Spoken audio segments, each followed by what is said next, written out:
Tomando un poco nuestro tema, decimos entonces de que tenemos que armar un poco el contexto, donde lo que nosotros vamos a operar, vamos a funcionar, vamos a trabajar y vamos a intervenir. El psicólogo laboral se mueve entonces en un ambiente que tiene sus códigos de conducta. No es que yo como psicólogo voy a decir, a mí me parece que tenemos que hacer las cosas así o así. La organización tiene una cultura, tiene códigos, tiene normativas, tiene exigencias, y dentro de esas exigencias decíamos que nosotros, como profesionales de la psicología del trabajo, tenemos nuestro tiempo, que es el recurso principal que tiene todo profesional, capturado por tres demandas. Una primera demanda es la demanda que me hace el jefe, mi director, y donde en algún momento me dice, Edgar, vení un ratito, vamos a ver este tema de selección, vamos a ver este tema de los salarios, vamos a ver este tema de la pandemia y los problemas que suscitan esto, vamos a ver el tema de los permisos que tienen que ver con el COVID. Vení, vamos a ver un poco este tema de que hay problemas de clima organizacional en la parte de producción, o hay problemas de accidente de trabajo en tal aspecto, o estamos teniendo problemas un poco con respecto a los costos, y me parece que tenemos que disminuir y cómo podemos hacer tal o cual situación. Entonces, ese es un tiempo que demanda la jefatura o la gerencia. El segundo demandante de nuestro tiempo van a ser nuestros colaboradores, nuestros colegas, el público o el usuario, ¿verdad? Y también nos va a demandar nuestro tiempo de trabajo. Y el tercer tiempo, estábamos diciendo, es un tiempo donde nosotros tenemos que tener el tiempo para nosotros mismos, donde revisamos un poco qué hicimos, qué no hicimos, qué falta mejorar, qué falta mantener, porque está bien, qué cosas tendríamos que desechar, y bueno, y mirar un poquitito por fuera del partido para ver cómo están las cosas. Es un contexto de lo que nosotros estamos planteando para pensar un poco en lo que es el tema de esta noche, que es el de diagnóstico organizacional. Decíamos en clases anteriores que esto es más o menos la mitad de nuestra materia. ¿Por qué? Porque el especialista en psicología organizacional apela al diagnóstico de procesos organizacionales en muchos momentos. Yo puedo hacer un proceso de diagnóstico de clima, por ejemplo.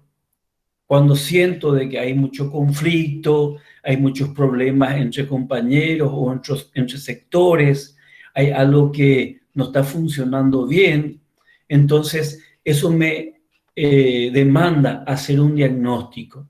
Puedo hacer un diagnóstico de la fuerza laboral, en el sentido de cómo están cubiertas las posiciones principales de mi organización y cómo ir pensando en cuadros de reemplazo, cómo ir pensando, por ejemplo, en desarrollo de talentos, cómo ir pensando, por ejemplo, en programas de motivación que pueden ser en términos de dinero o en términos de algún gesto que le pueda motivar a las personas. Yo puedo hacer un diagnóstico acerca de, a ver un poco, de cómo está el aspecto de presentismo, de ausentismo, y bueno, puedo ver la competencia también.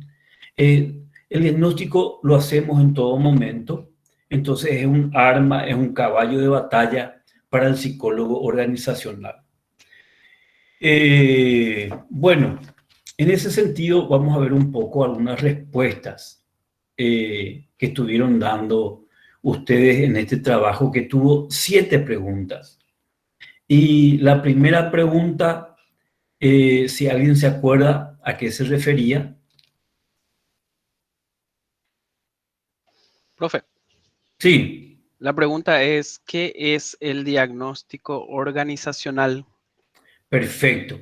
Entonces, nosotros ahí decíamos de que vamos a tomarle como referente a Darío Rodríguez, un especialista chileno en diagnóstico organizacional de la Escuela de Maturana, gente con un perfil teórico y profesional de primer nivel. Y Darío lo plantea en estos términos, que hacer un diagnóstico de la organización es de alguna manera hacer una descripción de la organización, de su funcionamiento y de su operar en un momento X. ¿Quién lo hace ese diagnóstico? Un profesional que se llama observador. Le pueden llamar también analista, especialista, psicólogo organizacional. Este no es un campo exclusivo de la psicología organizacional. Hay otras disciplinas que también trabajan en este campo. ¿Cómo se hace? Y se hace, aunque vamos a ver, se recurre a técnicas conocidas ya. Algunas de ellas dijimos que es la observación, otros son los cuestionarios, otros tienen que ver con las entrevistas, que pueden ser individuales, pueden ser grupales. A esto se añade, por ejemplo, lo que es un focus group.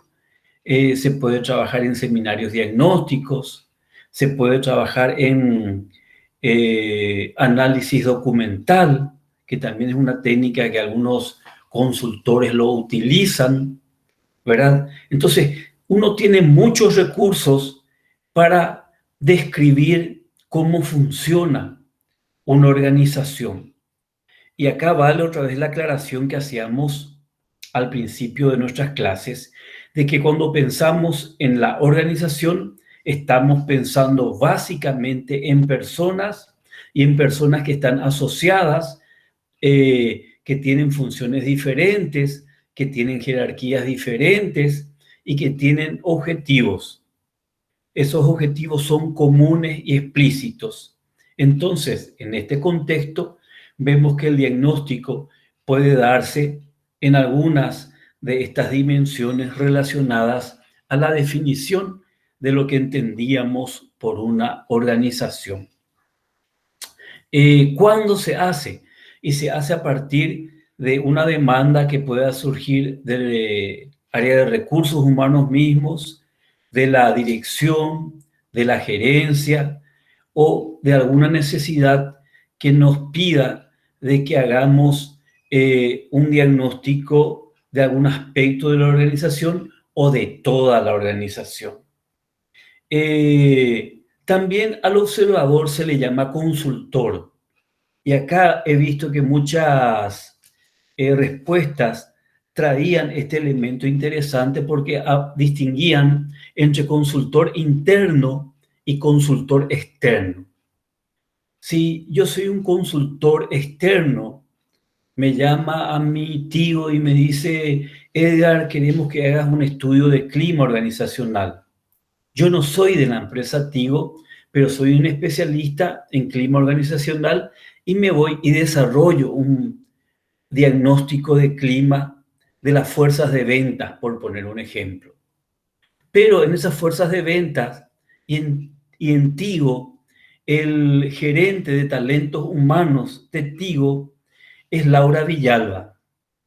Entonces, Laura es la gerente de recursos humanos de Tigo y yo voy junto a Laura y le digo, Laura, yo quiero que vos me ayudes a desarrollar este programa y en algún momento compartimos un poco evaluaciones, lecturas, interpretaciones, recolecciones de datos con respecto al objeto del diagnóstico.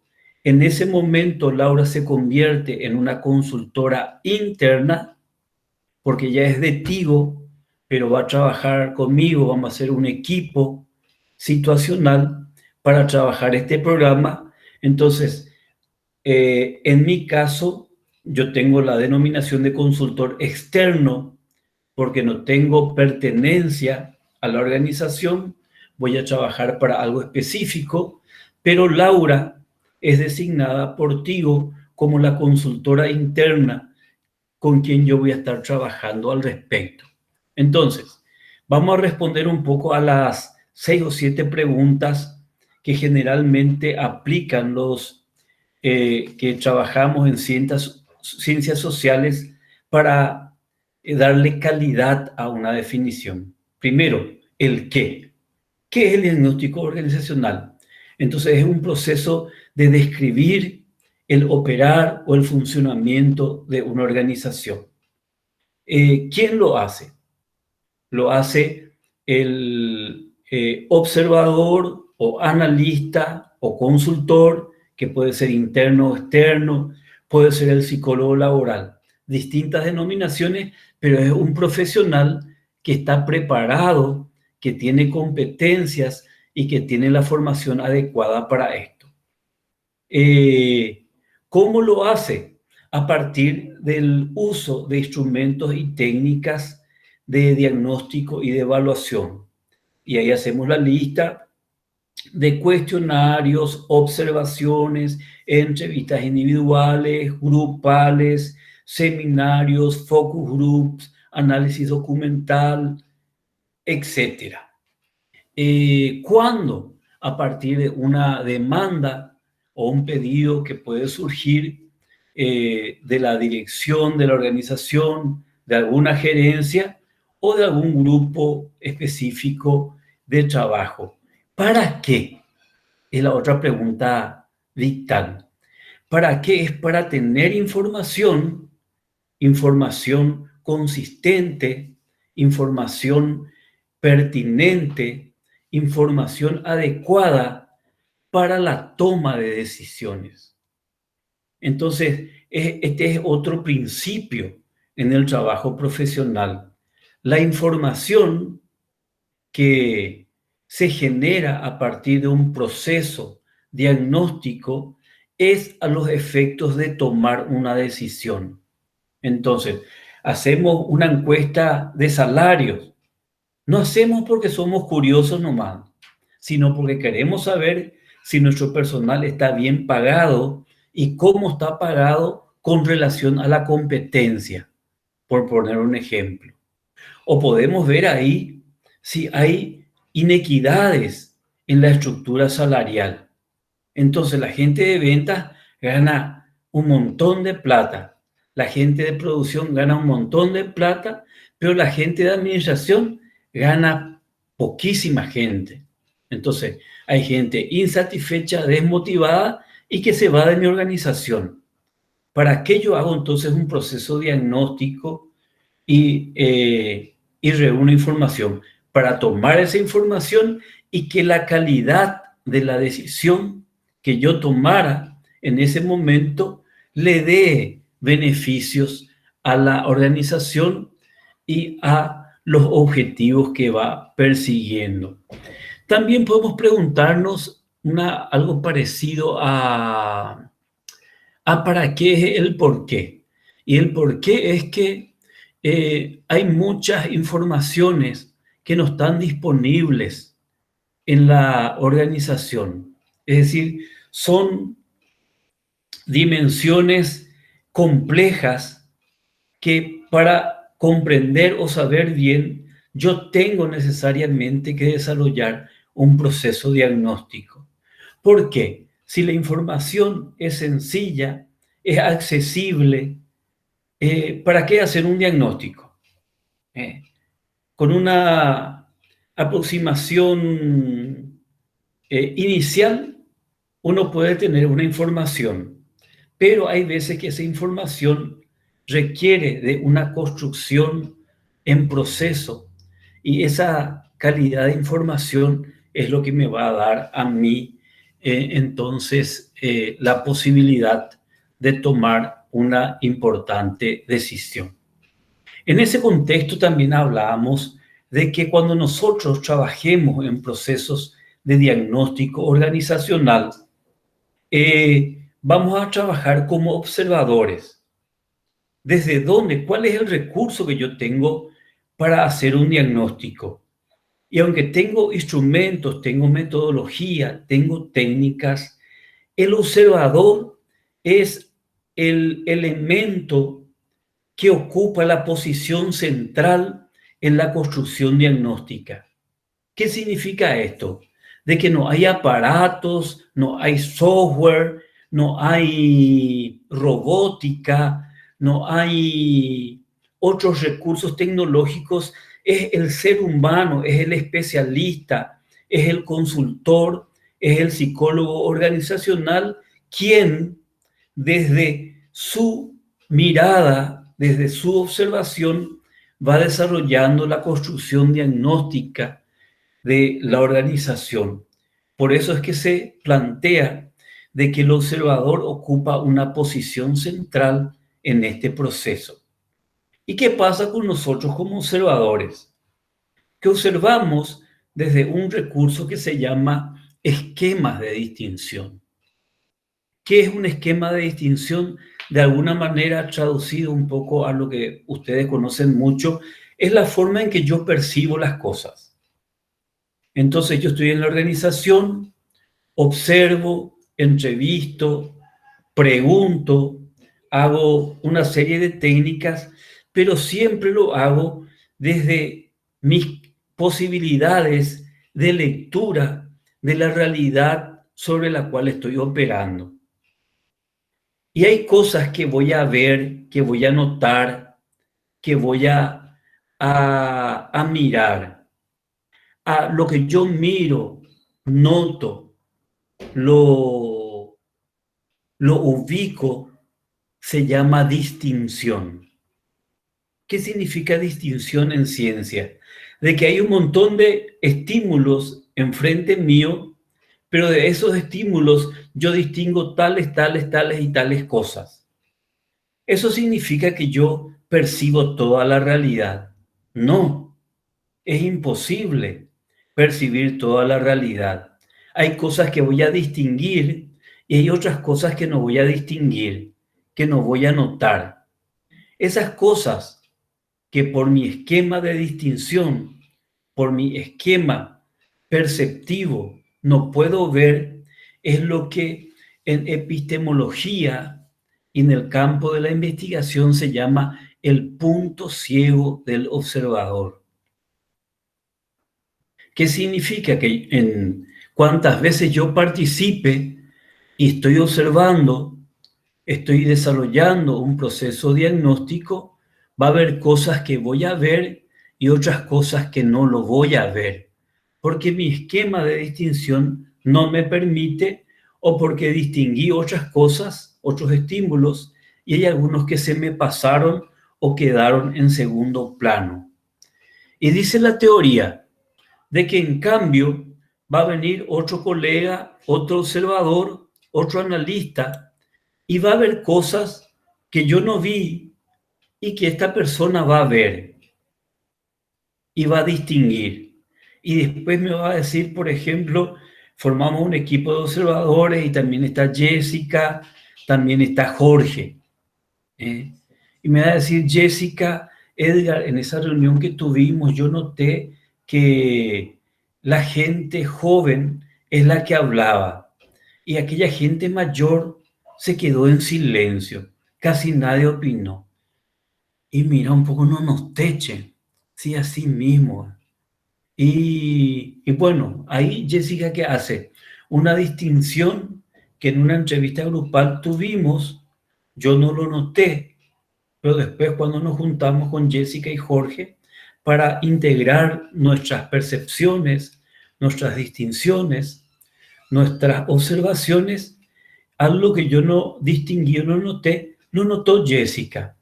Y nos dice entonces, miren, Jorge y Eda, yo vi que la gente más veterana no opinó sobre este tema. Observó calladito, mirado, esto, lo otro. Y después va a decir Jorge, y si yo noté también cierta mirada como de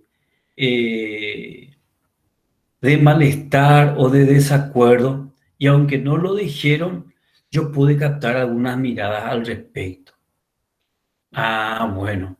Entonces en la segunda parte de la entrevista, aunque no hablen ellos, lo que vamos a hacer es tirar un poco algunas preguntas a la gente más veterana y aquella gente, Jorge, que vos viste que de por ahí tenía cosas que decir y que no lo quiso decir en el primer tiempo de nuestra entrevista grupal.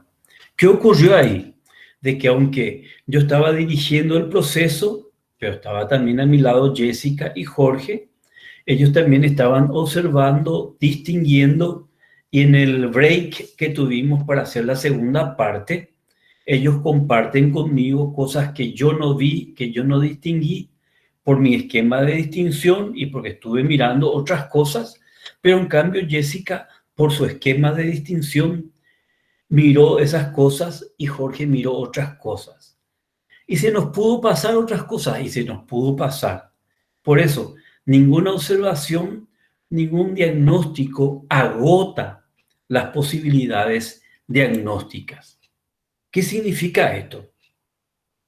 De que tenemos que sentirnos mal por no captar todo. No, nunca se puede agotar todas las posibilidades de observación, pero sí se puede enriquecer, se puede profundizar, se puede ampliar en tanto mayor sea el espacio, el tiempo y los recursos que pongamos para desarrollar ese proceso diagnóstico. Entonces yo vi en muchos momentos de las respuestas de ustedes la importancia de ver esto como un codiagnóstico. ¿Qué significa? De que hay distintas miradas observando el mismo objeto de estudio, la misma situación, ¿verdad? Y donde la riqueza del diagnóstico está por la integración de distintas miradas, atendiendo esto de que cualquier observador tiene sus esquemas de distinción, va a ver cosas, esto en Gestalt está demasiado bien estudiado, ¿verdad? En la vida práctica también eso es súper real.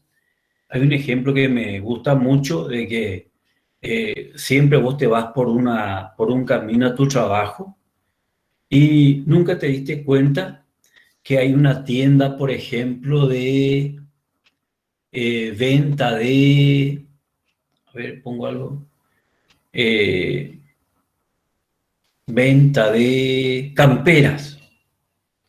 Pero llega un momento en que llega el frío y decís, che, ¿dónde me compro una campera? Porque la otra vez mi camperita no me funcionó, ¿verdad? En cambio, vos siempre pasaste por esa avenida, había un montón de camperas, pero tu sistema perceptivo no registró. Y hay otra persona que dice, che, vos no pasás todo el día por Anadía y ahí están los bolivianos. Ahí hay un montón de camperas. Ah, mira, ¿cómo no me di cuenta? Así, ese es un ejemplo cotidiano de cómo funciona nuestro esquema de distinción. Entonces,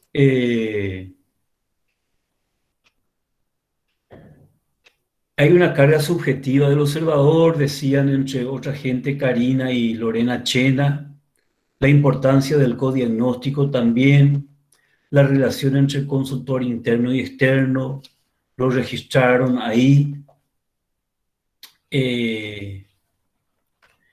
Después,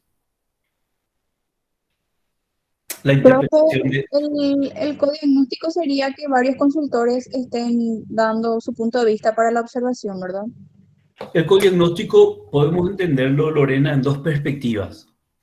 Uno, de que se integra, es la integración de los observadores con respecto a un diagnóstico, y después vamos a ver también en la doble hermenéutica de Giddens, de que el diagnóstico también está complementado, la preposición copo es con, ¿verdad? En otras palabras. Voy a explicar un poco la doble hermenéutica de Giddens, que es un concepto interesantísimo para nosotros los que trabajamos en ciencias sociales. Este concepto le va a servir muchísimo y en los programas de psicología organizacional se mira con muy buenos ojos este tema del codiagnóstico. ¿A qué se refiere? Y voy a introducir este concepto de la doble hermenéutica de Giddens. Nosotros como psicólogos del trabajo, de las organizaciones, primero tenemos que entender que nos movemos en un mundo de las ciencias sociales. No nos movemos en el mundo de las ciencias exactas, donde el 2 más 2 es 4. Nosotros nos movemos en un mundo donde hay una dinámica que surge de las personas, de las relaciones, de las instituciones. Y en ese contexto hay un protagonismo muy fuerte de nuestras subjetividades. Entonces, en las ciencias sociales, dice Giddens, ocurre algo que no ocurre en las ciencias exactas o en el positivismo, si queremos verle como corriente filosófica. Y voy a hablar primero de las ciencias exactas. Si, por ejemplo, yo hago un trabajo con Diego y tratamos de describir lo que es una mesa. Entonces decimos, la mesa es un elemento que tiene 4 patas, tiene una superficie plana y sirve para escritorio, sirve para comer, sirve para poner cosas encima, ¿verdad? Entonces, nosotros como observadores y como científicos describimos eso y nuestro objeto de estudio es la mesa. Entonces los científicos exactos o naturales describen lo que es la mesa, lo que es el movimiento, lo que es la luz, lo que es el calor, lo que es la fuerza, etc. Hasta ahí me siguen, ¿verdad? Entonces, por un lado estamos los observadores, los consultores, los especialistas, y por otro lado está el objeto de estudio. Ahora, en las ciencias sociales, ¿qué ocurre? Que por un lado estamos los científicos sociales, estamos los observadores, los analistas, estamos los psicólogos, estamos los consultores, y del otro lado está nuestro objeto de estudio. ¿Y nuestro objeto de estudio quiénes son? Es la organización. ¿Y quién es la organización? Son personas, son un grupo de personas. Entonces, nosotros lo que hacemos es desarrollar un proceso diagnóstico sobre personas o sobre grupos de personas. Pero estas personas o este grupo de personas, a diferencia de la mesa, del calor, del frío, del agua o de cualquier otro objeto, tiene la capacidad de autorreferenciarse. Profe, Sí. Manuel quiere preguntar algo, parece que. Bueno, ya le doy la palabra enseguida. Cierro en este aspecto. Entonces, a diferencia de las ciencias exactas, en las ciencias sociales, ¿qué tenemos? Un objeto de estudio que son personas o un grupo de personas que tienen una capacidad diferente al objeto. El objeto no puede referenciarse. No puede decir la mesa, sí señores, soy una mesa. No puede decir el fuego, sí señores, soy fuego. No puede decir el agua, soy agua. Pero en cambio en ciencias sociales, nuestro objeto de estudio tiene capacidad de autorreferenciarse, de dar datos, de dar información sobre ellos mismos. Y lo que dice Giddens es entonces, por un lado, está el diagnóstico que surge desde el observador, desde el consultor, pero también el objeto de estudio, que son personas, tienen esa capacidad de autorreferenciarse o de autodiagnosticarse. Entonces, eso en psicología ocurre mucho, donde nosotros podemos hacer un intercambio y decir a un grupo, nosotros le observamos a ustedes con ciertas dificultades de comunicación. Y el grupo mismo puede decir o confirmar eso. Así mismo ocurre de que cuando intentamos comunicarnos surgen ciertos problemas, surgen ciertas barreras que impiden un poco que prospere nuestra comunicación. pero nuestro objeto de estudio entonces tiene capacidad de autorreferenciarse. Eso se llama también en epistemología autopoiesis. Genera conocimiento por sí solo. No es que nosotros nomás vamos a diagnosticar. O tomando el parangón de la psicología clínica, entonces cuando el psicólogo hace interpretaciones o hace señalamientos, del otro lado dice, y así mismo, licenciado, no me da cuenta, pero ahora que me estás mostrando esto, yo me doy cuenta de que funciona así. Entonces, nuestro objeto de estudio tiene esa capacidad de autorreferenciarse, de autodescribirse, de autointerpretarse o de autopoiesis, como se llama desde la corriente que sostiene un poco Darío Rodríguez. Dice Jorge Leiva, se puede decir auditor también y no auditor, porque el auditor no tiene una función de interpretación ni de diagnóstico, sino de control. En la auditoría, ¿qué hace? La auditoría dice, el vendedor tiene que vender un día y el siguiente día tiene que rendir su plata. Te cae el auditor, hoy vendiste, Jorge, ayer vendiste, sí. ¿Y tu plata dónde está? Y voy a traer mañana. No, señor. El manual de funciones dice, hoy vendés, mañana haces tu rendición. Pero el sábado no fue auditor. Ah, bueno, esto te salva porque el domingo es día no hábil, pero el lunes vos tenés que rendir esa plata. Ese es el trabajo de un auditor. Y en este sentido, el auditor no hace una interpretación diagnóstica de realidades, sino lo que hace es un trabajo de control.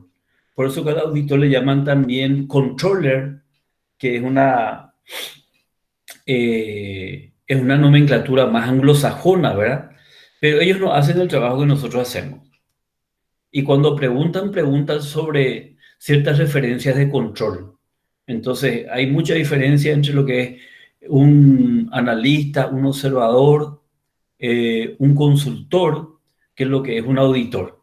El auditor es un perro sabueso. Hay buenos y malos, ¿verdad?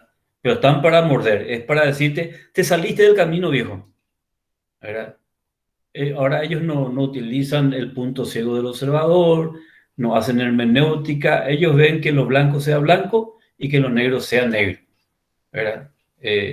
Más vale ese sentido. Listo, Manuel, te escuchamos. Buenas noches. Bueno, mi consulta es la siguiente. Nosotros como psicólogos, futuros psicólogos laborales, ¿cómo llevaríamos esto al ámbito laboral? ¿Qué proceso utilizaríamos para lograr esto?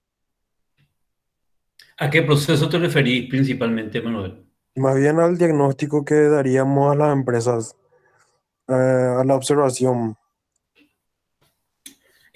Voy a usar ejemplos, ¿sí? Correcto, correcto. Realmente los procesos diagnósticos a veces pueden tener ya el rótulo de un programa como es clima organizacional, o a veces puede tener que ver con un proceso diagnóstico más breve. Cuando, por ejemplo, la gerencia, vos estás como gerente de recursos humanos y la gerencia general te dice, Manuel, yo estoy viendo de que la relación entre ventas y administración está muy mala, ¿verdad? Y me preocupa eso. Yo quiero que vos hagas entrevistas por lo que consideres necesario para ver un poco cuál es lo que es el problema. Si ahí son los gerentes, los jefes, qué es lo que les pasa a esta gente, si hay envidia, yo no sé qué hay. Por eso vos sos mi consultor interno en este caso.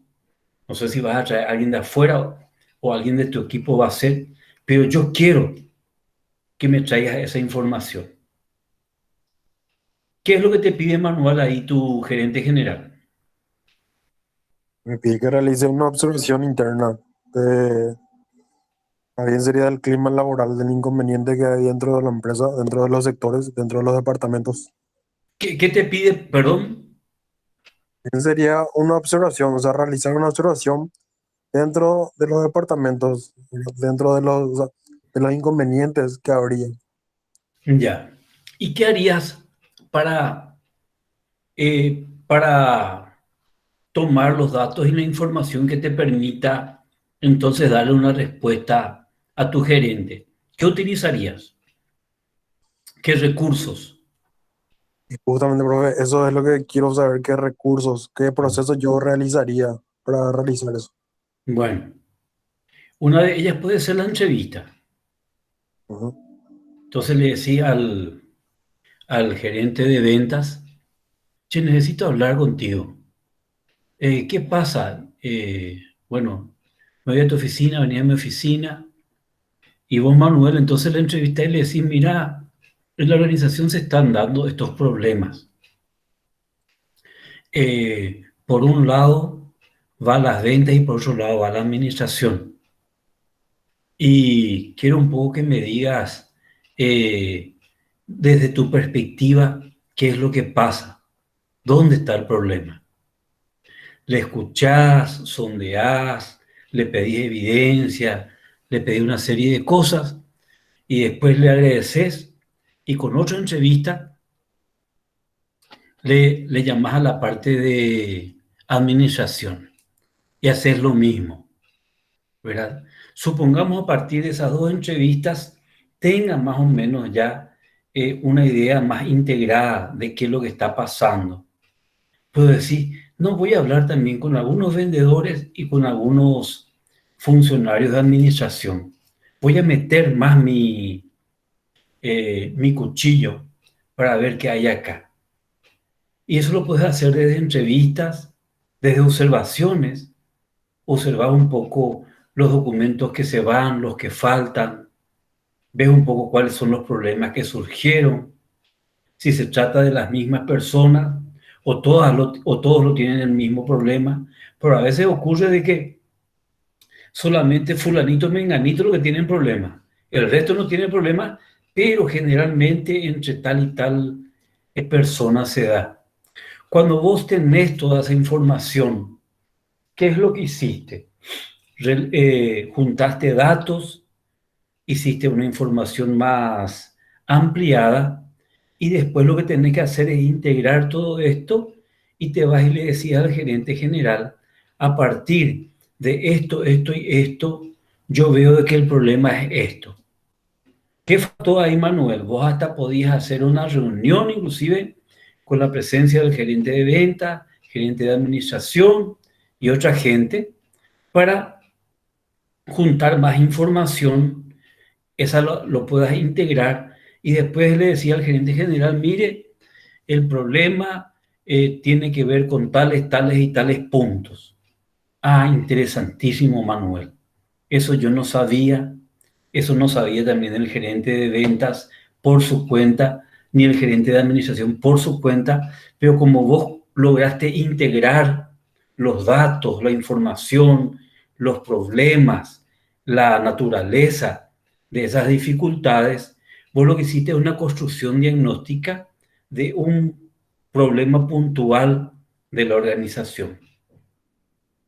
Lo llevas al gerente general y él te dice, bueno, me encanta, ahora está mucho más visible este problema que estamos tratando.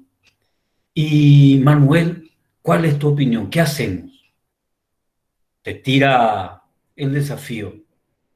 Y ahí vos podés decir, mira, a partir de esto, señor gerente, yo creo que podemos hacer esto, esto, lo otro, o bien, ¿por qué no hacemos una reunión con fulano y mengano?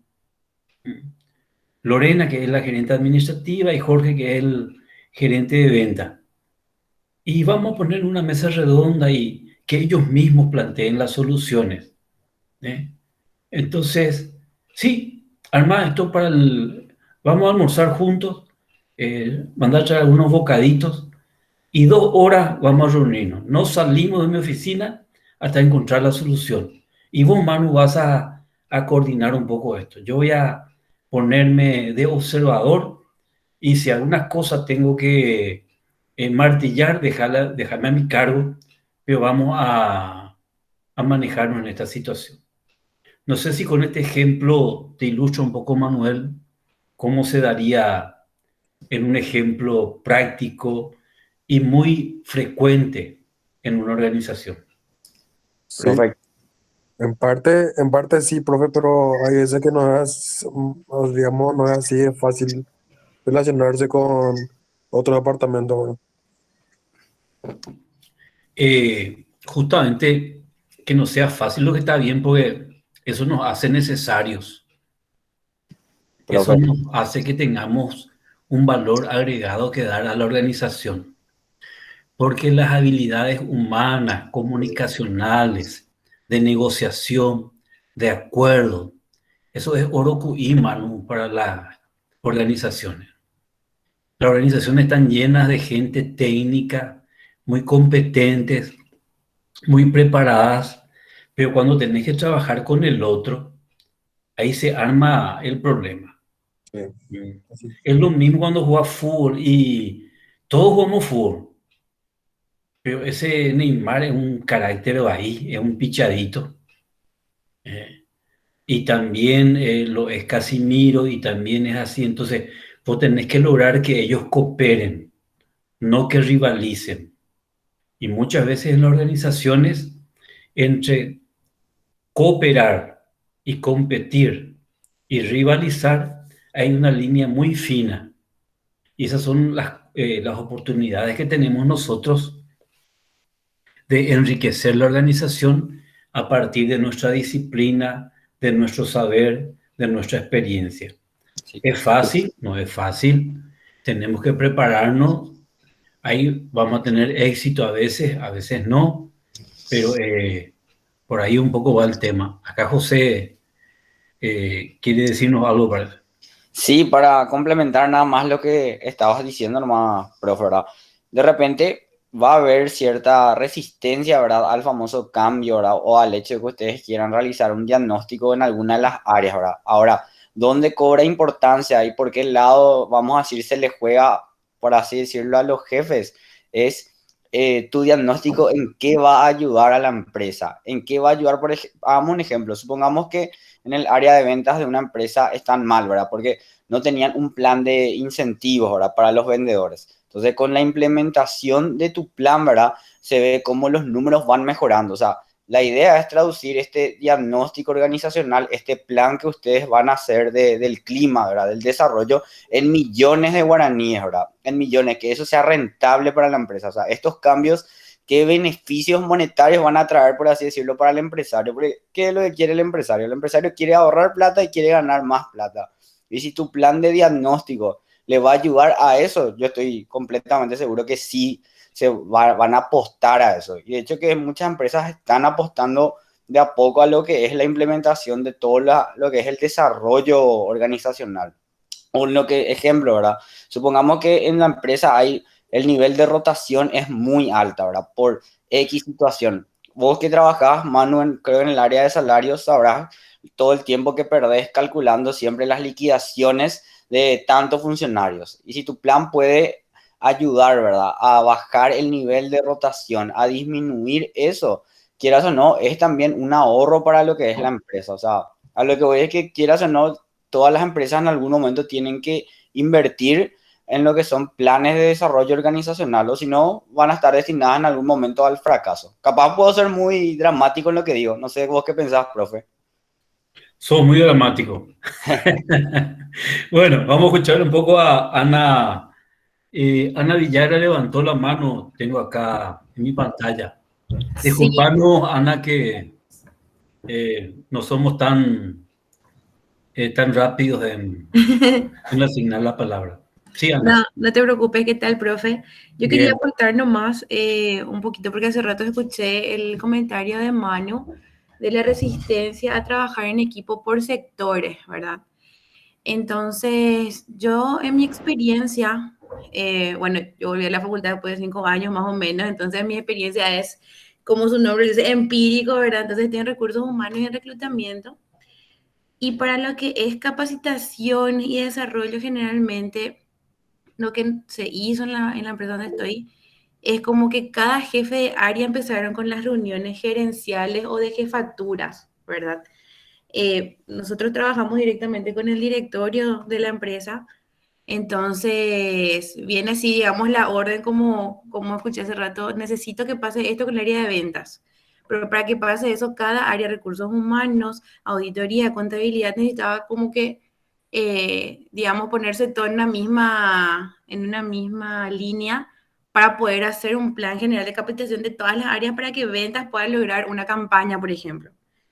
Entonces, como eran personas muy mayores, antigüedad entre 10, 15 años, personas que empezaron como obreros y después son jefes de logística, por ejemplo, es muy difícil traerle a un consultor externo y armar un outdoor y bueno, vamos a ver qué hacemos con los chicos, ¿verdad?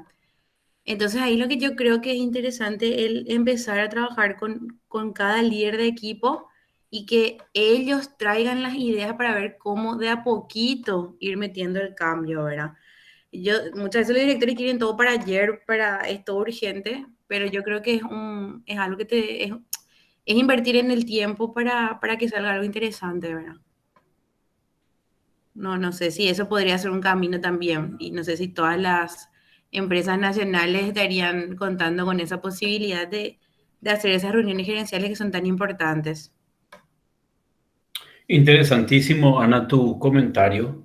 Y nos muestra también que cada organización tiene su personalidad, su cultura, y para cada situación se requiere una estrategia, una propuesta específica.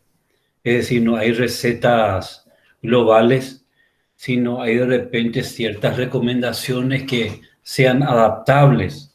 Y para eso, la lectura que el observador o consultor tenga sobre la organización es fundamental.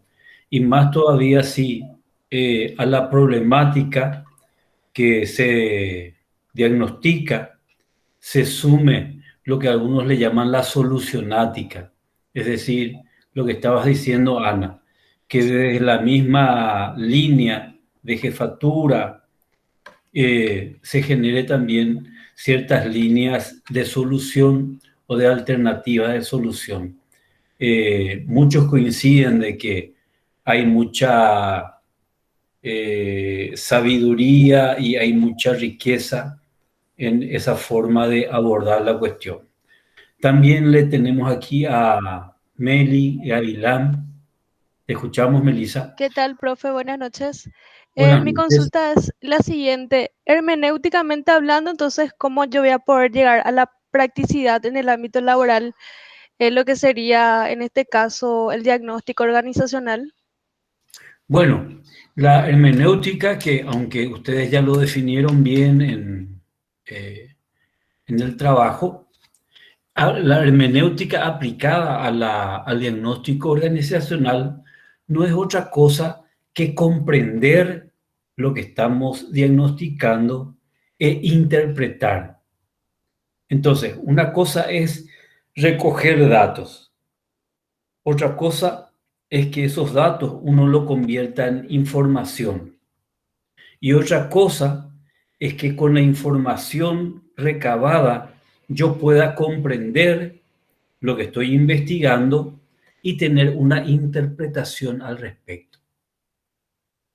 Entonces, como ven, son etapas progresivas que terminan en un diagnóstico o en una aproximación diagnóstica. ¿Cuál es la cereza de la torta ahí, Melissa? Es la interpretación final. Vemos que el problema entre administración y ventas tiene que ver con tal, tal y tal cosa. Pero esa comprensión final, esa interpretación, ¿en qué momento la haces? En el momento último. Antes recogiste datos, te entrevistaste con vendedores, con gente de administración, con gerente de aquí, gerente de allá, hiciste otra reunión, es decir, fuiste observando distintos aspectos de tu objetivo diagnóstico y llegaste a esa hermenéutica, que en otras palabras nosotros lo vamos a utilizar como comprensión diagnóstica o como interpretación de lo que está pasando. Entonces ustedes van a ser profesionales que van a interpretar los problemas o van a comprender los problemas a partir de un proceso diagnóstico que se les pida que desarrollen. En el ejemplo que estábamos viendo con Manuel, es un poquitito cuando el consultor interno va a la gerencia general y le acerca un poco la comprensión y la interpretación de por dónde iría el problema. A esa cuestión de diagnóstico organizacional, después vamos a ver que hay otro capítulo grande y que es un poco la definición de acciones o lo prospectivo que surge de un proceso diagnóstico. Es decir, no te quedas con que el problema es esto y lo otro, sino cuáles serían un poco los impulsos estratégicos, las acciones, los programas que se tienen que activar para o corregir la situación anterior, para buscar la solución o para mejorar algo que se había planteado en la organización. Hermenéutica, Melissa, entonces directamente vemos como que es comprensión de la problemática a partir de un proceso diagnóstico y la interpretación. A eso se refiere. Súper bien, profe. Muchas gracias. Vale. Y mira que hacemos hermenéutica en muchos momentos de nuestra vida y de nuestro trabajo, ¿verdad? Pero como una palabra un poco que se usa mucho en filosofía y los hermeneutas tienen muchos colores, ¿verdad? Yo lo hablo más desde la perspectiva organizacional de comprender algo y de interpretar un poco esa situación. Jorge, te escuchamos. ¿Qué tal, profe? Bien, bien. Yo había notado sobre esquemas de distinción, la forma en que yo percibo las cosas, pero solo se distinguen las realidades según la experiencia y conocimiento del observador. Ahí el punto ciego del observador, pero el punto ciego también se refiere a la atención selectiva que tiene el analista o el observador. Quería saber si estaba bien. Sí, somos selectivos. Es decir, nuestra naturaleza perceptiva, nuestros esquemas de distinción, nuestra lente, por llamarlo de alguna manera, todos tenemos lentes a través de los cuales leemos e interpretamos la realidad o el mundo exterior. Y eso vimos en psicología general y en otras materias, de que está constituida por nuestras experiencias, nuestras vivencias, nuestros conocimientos, nuestros conflictos. Hay toda una historia, ¿verdad?, al respecto. Entonces, por poner un ejemplo, muchos dicen de que si alguna vez vos tuviste ataque de pánico, es una experiencia que genera mucho malestar. Pero después superaste. Y después le tenés frente a vos a alguien que tuvo un ataque de pánico. Tu esquema de distinción para comprenderla a ese que está ahí, que no sabe si quiere correr o no quiere correr, si piensa que va a morir o no va a morir, si piensa que le falta aire o no le falta aire, si está hiperventilado o no, es distinto de alguien que ya pasó por eso y decir, yo le entiendo a este. A mí también me pasó y más o menos entonces yo creo que tengo que tener paciencia con él, decirle que respire y todo esto, lo otro. Entonces, toda nuestra vivencia, lo mismo en el mundo organizacional. Nuestra primera consultoría nos va a generar mayor adrenalina, mayor estrés. Y después, cuando individualmente o como equipo sigamos haciendo los estudios Y el equipo éramos vos, yo y Melissa, ¿era? ¿O quién estaba en nuestro equipo? Bueno, con Melissa, entre los tres. Entonces, después de tener 3, 4, 5 experiencias de eso, de taquito con la mirada, nomás ya nos entendemos. Ya conspiramos, dirían los expertos en comunicación, que el nivel más avanzado de comunicación en un equipo de trabajo es la conspiración, es decir, vos me mirás, yo te miro, Meli me mira, ya sabemos más o menos por dónde va el tema. ¿Qué es lo que ocurre ahí? De que las experiencias anteriores nos dan códigos de lectura y de interpretación que permiten entonces ser más eficaces en este caso, en el proceso comunicacional como equipo. Pero eso es algo que no se da solamente en la psicología, sino en todos los ámbitos de las ciencias sociales, de que desde mi esquema de distinción yo pueda distinguir algunas cosas. Les pongo un ejemplo, el abogado, ¿verdad? El abogado está ante un problema y por su esquema de distinción dice, acá pasa esto, esto es lo otro. Y viene un abogado de mayor año, de mayor expertise y dice, che, no te das cuenta esto, esto es lo otro. Ah, mira, un poco no me di cuenta. En lo que es criminología, ¿verdad? Che, vos tenés que observar esto, lo otro. La otra vez estábamos hablando con alguien y dice de que una de las formas de ver si la persona es culpable o no es mirar cómo pasa la noche. Y si a la noche el tipo duerme como un león, o si el tipo está inquieto y está ahí todo lo demás, te dicen dos cosas muy diferentes. Entonces, en este caso, la capacidad perceptiva del que trabaja en esto cambia. ¿Por qué? Porque el ser humano desarrolla cierto tipo de comportamiento y no somos tan originales a veces en la forma en que afrontamos algunas dificultades. Bueno, hasta acá, ¿cómo venimos? Quiero saber si se está comprendiendo todo. Este es nuestro colchón teórico. Tenemos que manejar esto sí o sí para que cuando veamos los programas sobre esta base sólida podamos ir avanzando.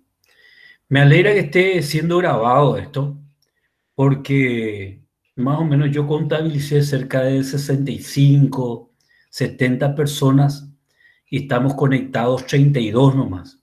Entonces que los otros en el tiempo en que puedan escuchen esto y las preguntas de ustedes realmente me sirven para de repente tocar ciertas cosas que me puede pasar y que gracias a sus preguntas lo estoy tocando. ¿Alguien más tiene alguna consulta para ir avanzando?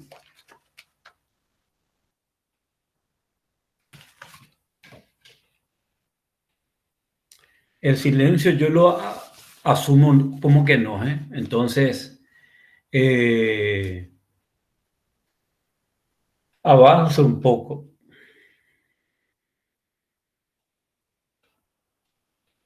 Bueno, Romina y Matías decían de que ninguna observación agota todas las posibilidades de observación. Correctísimo.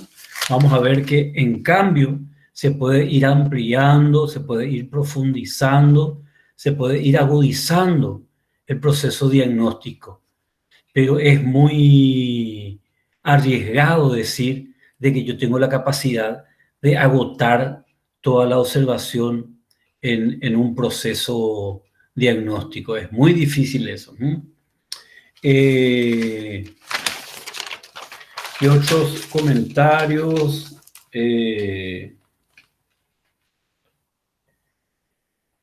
La importancia del codiagnóstico, de trabajar entre un consultor interno y un consultor externo, Eso es importantísimo.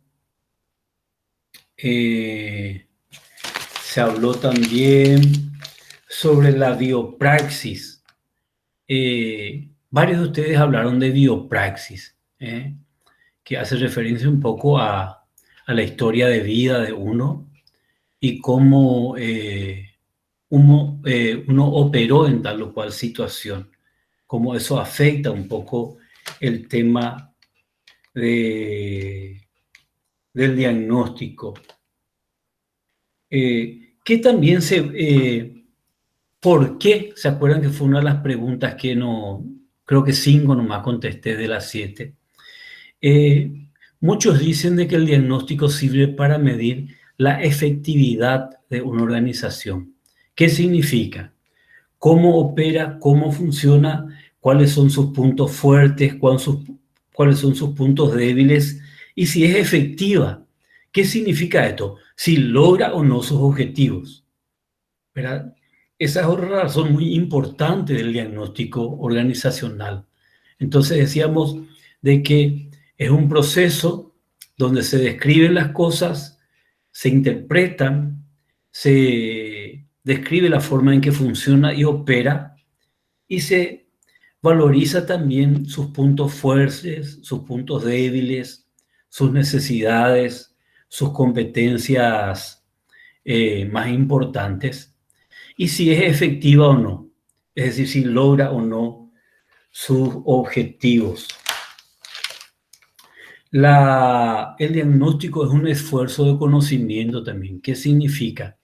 De que hay un tiempo, hay una línea de tiempo entre cuando yo empiezo el proceso diagnóstico, donde tengo pocos datos, poca información, poca comprensión e interpretación del problema, y una línea de tiempo donde yo llego a que recolecté datos, información, pude configurar una comprensión del problema e interpretar la misma. En esa línea de tiempo hay un proceso que se llama proceso diagnóstico. Y en todo eso, ¿cuál es lo que es el problema que nos plantea el diagnóstico organizacional? Un problema de conocimiento, de qué es lo que pasa, de qué esa situación que como demanda nos plantea un poco este proceso de construcción de un conocimiento que antes no lo teníamos y que en ese proceso de construcción sí lo tenemos. La doble hermenéutica de Hidden que fuimos explicando. La objetividad en las ciencias sociales, ese es todo un tema. Acá hubieron dos posiciones, algunos que decían, no, la objetividad no es posible en la psicología y en las ciencias sociales, y otros dicen que es posible, y hay otros que dicen que es posible en tanto y cuanto se den ciertas situaciones. ¿Alguien se anima? ¿Quién cree que no se puede ser objetivo en las ciencias sociales y en la psicología? Escucho a quienes tienen esa posición. ¿Puedo leer lo que puse, profesor? Sí, Entonces, si consideramos la teoría del significado de objetividad como perteneciente o relativo al objeto en sí mismo, con independencia de la propia manera de pensar o sentir, podemos suponer que en psicología podemos aplicar la objetividad siempre que estemos hablando de un aspecto más positivo y científico. Recordemos que la objetividad está desligado totalmente de las emociones y la afinidad que un individuo pueda sentir respecto de otro sujeto, objeto o situación. Asimismo, el hombre por naturaleza tiene un pensamiento más subjetivo respecto de lo que considera como verdadero desde sus experiencias, su cultura, creencias o sentimientos. Por tanto, si la psicología y las ciencias sociales buscan un aspecto objetivo en su deber científico, no encontrará realidad completamente fehaciente para el estudio total del ser humano. Es decir, su posición entonces es que la psicología no puede ser objetiva por todos estos comentarios En que parte hiciste. sí y en parte no, profe. Sí, es Ah, netamente científico, sí es objetivo, pero cuando hablamos del estudio del ser humano completamente, hay ambigüedades en esa objetividad. perfecto. ¿Alguien más quiere dar su opinión, su parecer?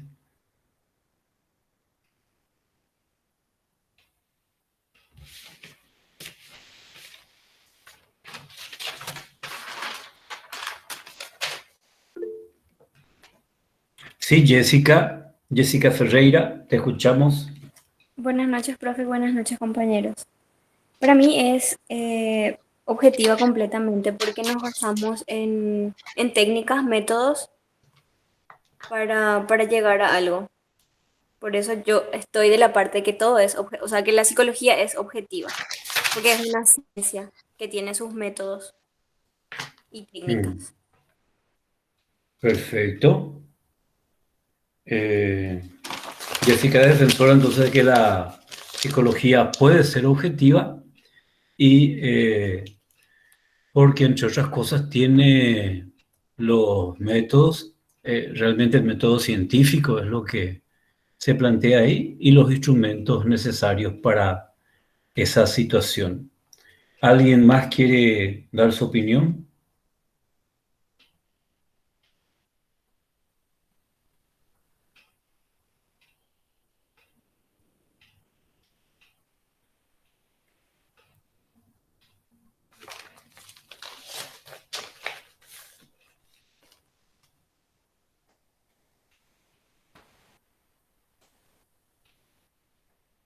¿No está por ahí Evelyn Garay o Anaí Melgarejo?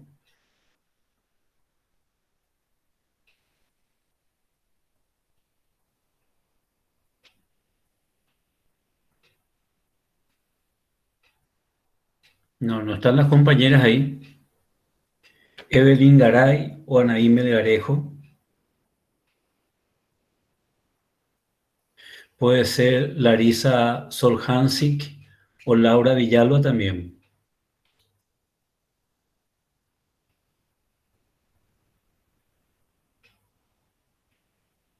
O puede ser Jessica González o Ana Medina. Leí todito yo hoy, así es que tengo anotado qué opinaron, qué propusieron. Pero independiente de estos nombres, si hay alguien más que quiere hablar un poco del tema de objetividad.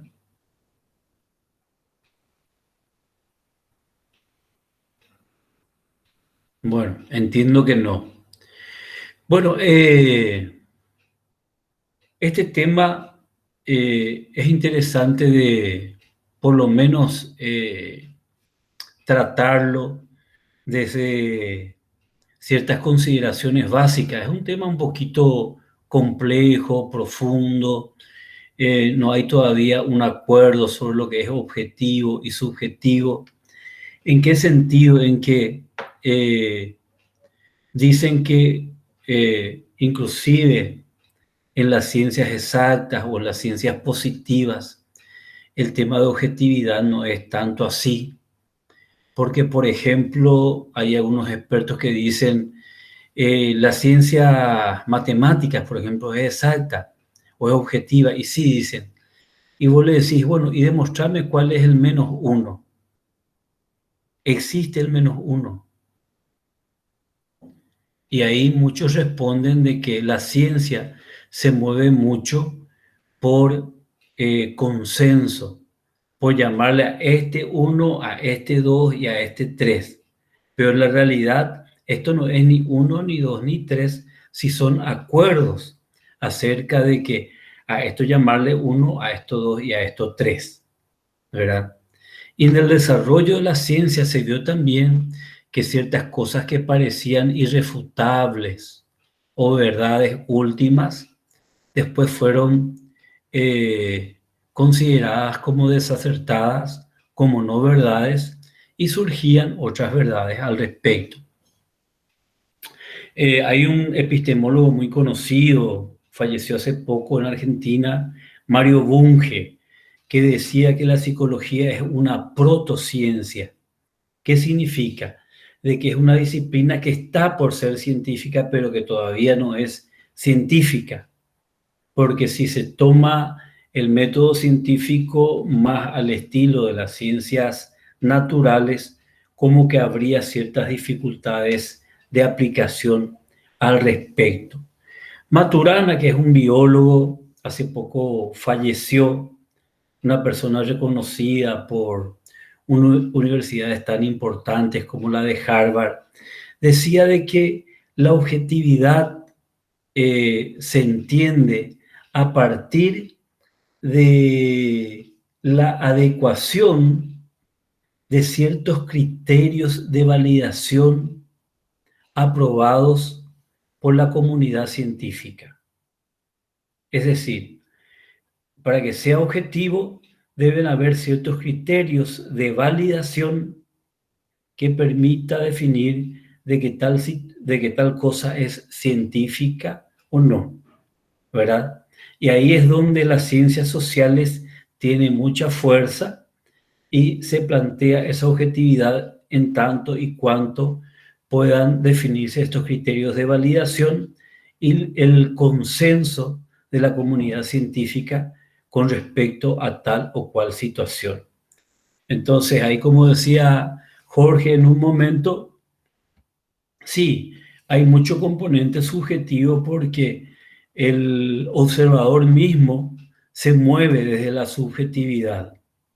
Hay muchos autores que dicen de que disociarse de las emociones, de los sentimientos, de los esquemas de distinción y ser objetivos con respecto a la realidad es una empresa muy difícil y que de repente cuando sí hay posibilidades de mayores miradas, se acerca más a la objetividad y como decía acá un grupo de Evelyn y Anaí, la objetividad como una aspiración de la ciencia y de la psicología, ¿verdad?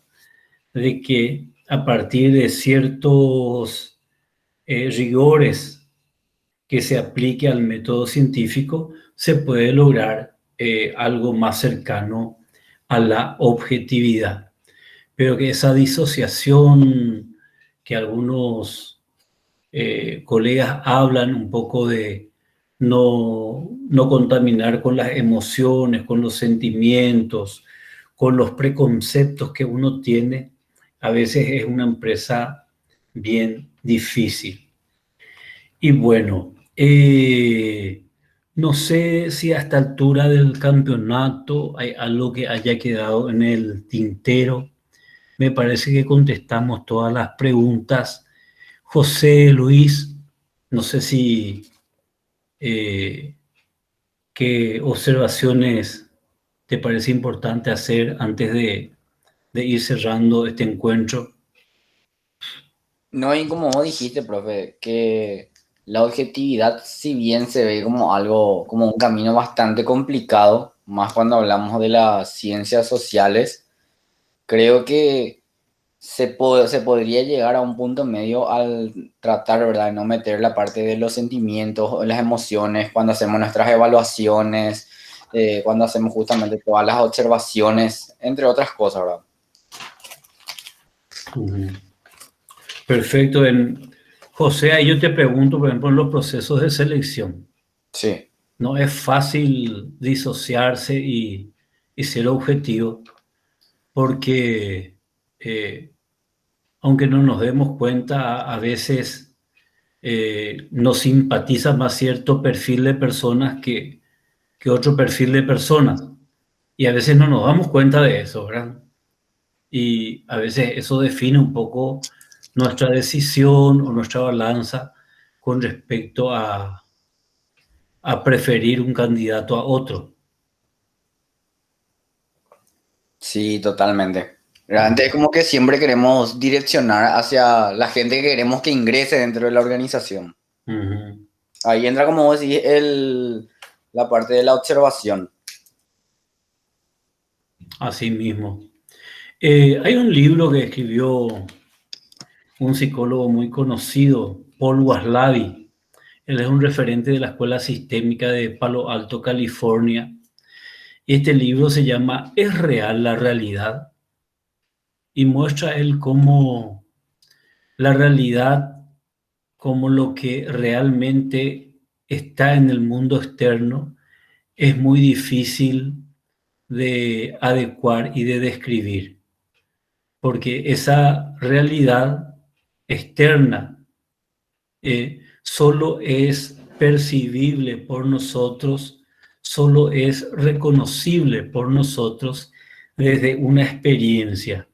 Y en esa experiencia están en juego nuestros recursos cognitivos, nuestros recursos emocionales, nuestros recursos éticos, nuestras creencias, nuestros mitos, nuestros temores, un montón de cosas.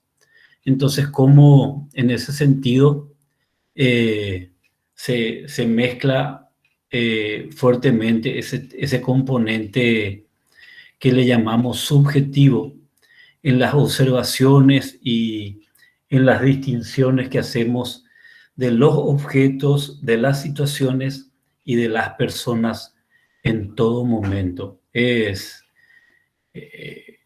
maravilloso, es fascinante mirar esto.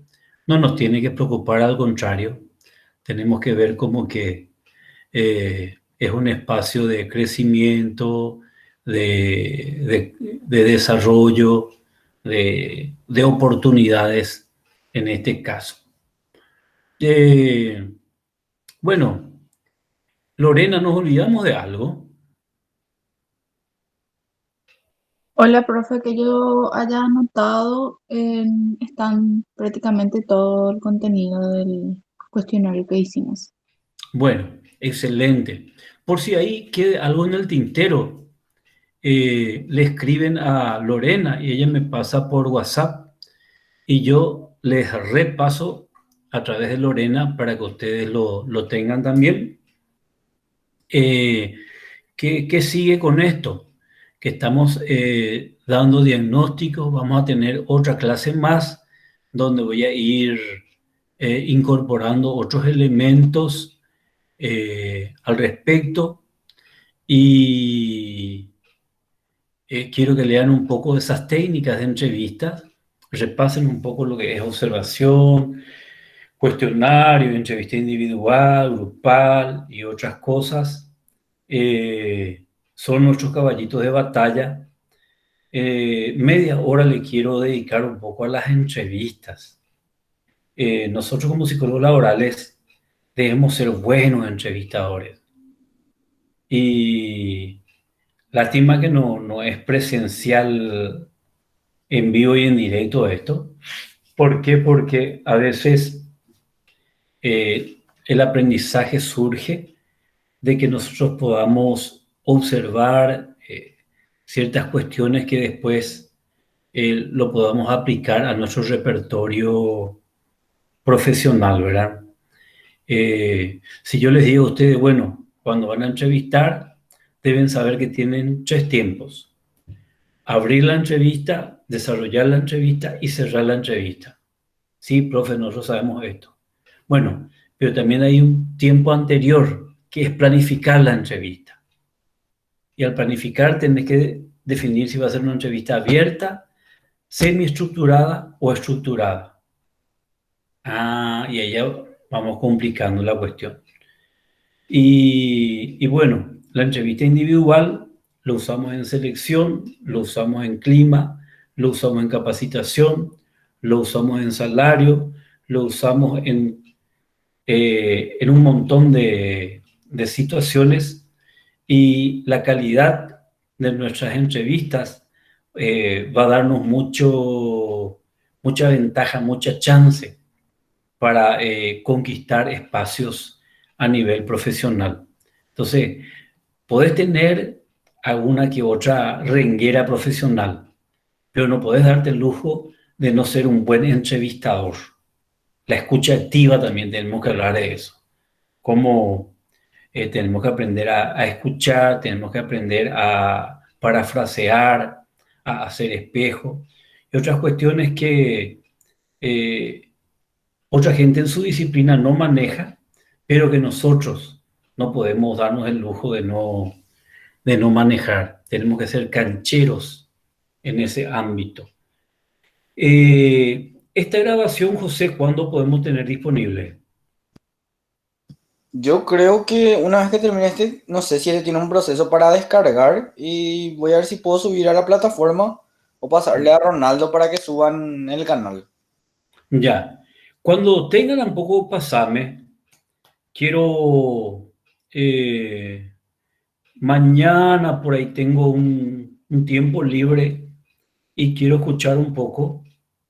Quiero evaluar principalmente los contenidos que manejamos y utilizar esta videoconferencia también en 5 o 10 minutos de repente para tirarles al curso algunos temas que quiera reforzar. Entonces, a veces una hora y media calza un poquitito, pero hay algunos temas que en 10 minutos yo puedo presentar con mayor frescura, con mayor planificación y que quisiera que tengan también los alumnos, las alumnas, José, como material de estudio y material en vez de que sea de lectura, de escucha, ¿verdad? Me gustaría preparar también algunos cuando tengamos afilado este tema de las grabaciones. ¿Alguien más quiere plantear algo antes de despedirnos? ¿Algo que se me haya pasado? Ahí Jorge puso un link. ¿De qué es ese, Jorge? Sí, profe, con relación al libro que mencionaste de Paul Watzlawick, ¿puede ser? Watzlawick. Paul, que es Paul, ¿verdad? Paul, sí. Y Watzlawick, W-A-T-S-L-A-W-I. Ese mismo. Es una reseña sobre ese libro que mencionaste, profesor. Sí, ahí hay dos libros ya que tocamos ese tema. Uno ¿Es real la realidad? Sí. No tengo a mano el libro. Les aconsejo leer del 1 al 5, 3 nomás le pongo la nota ahí. Pero hay un libro que se llama La teoría de la comunicación humana. Ese libro tienen que leerlo. Les va a encantar porque trae mucho de psicología sistémica y trae mucho de psicología sistémica aplicado y aplicable a la organización y a nuestro trabajo. Entonces, no tiene desperdicio ese libro, es un clásico. Cualquiera que quiera iniciarse en la corriente sistémica, ese libro no puede dejar de leer. Teoría de la comunicación humana de Paul Watzlawick. Y bueno, quedamos hasta aquí. Entonces, Eliana escribió algo, parece. Profe, José, también si podías enviarme a clase, compañero. Ah, sí. Eliana también pide para... todo, José, lo que hagamos, sí o sí le pasemos a Eliana. Ella es nuestra bisagra, nuestra articuladora con el grupo. Y bueno, vos estás tomando mate, dijo Lorena. Sí, profe, a mí me encanta el mate. A toda hora tomo. Está bien. Yo a la mañana temprano nomás tomo. Hasta ahora ya, si tomo, no voy a poder conciliar el sueño. Yo no duermo y soy insoportable. Bueno, entonces, buenas noches.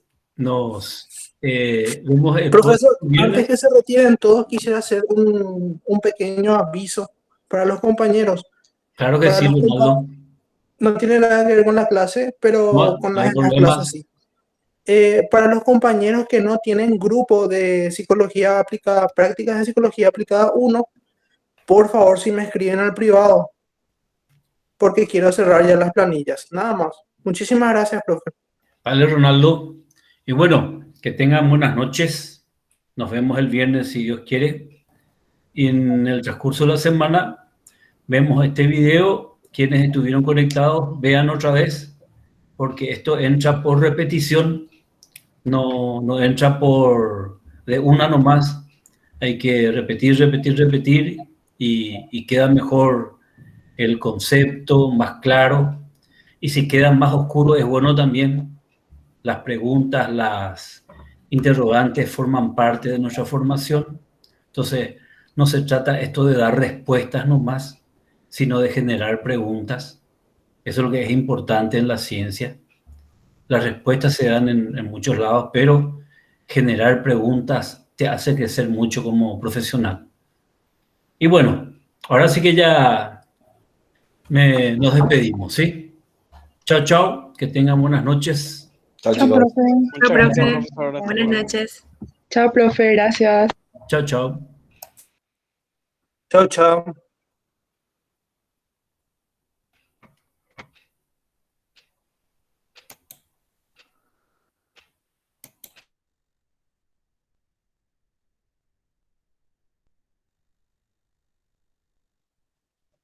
Pichi, yo no sé si vos necesitas que finalizar la grabación o algo así antes de que yo salga para que no se complique. Esperarme un ratito porque no sé cómo cortar o sea, parar la grabación y que se guarde. Sí, me quedo hasta que lo pilles.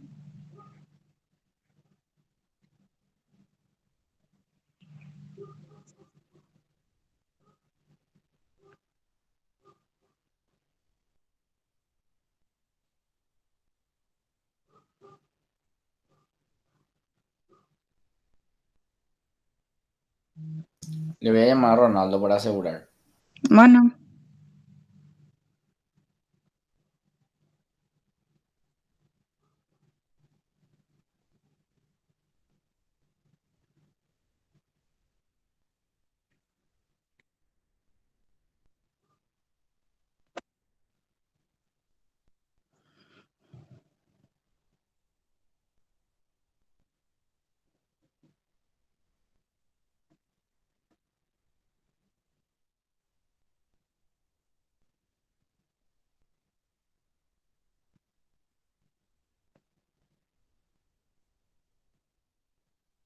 ¿vos ya te vacunaste contra el COVID?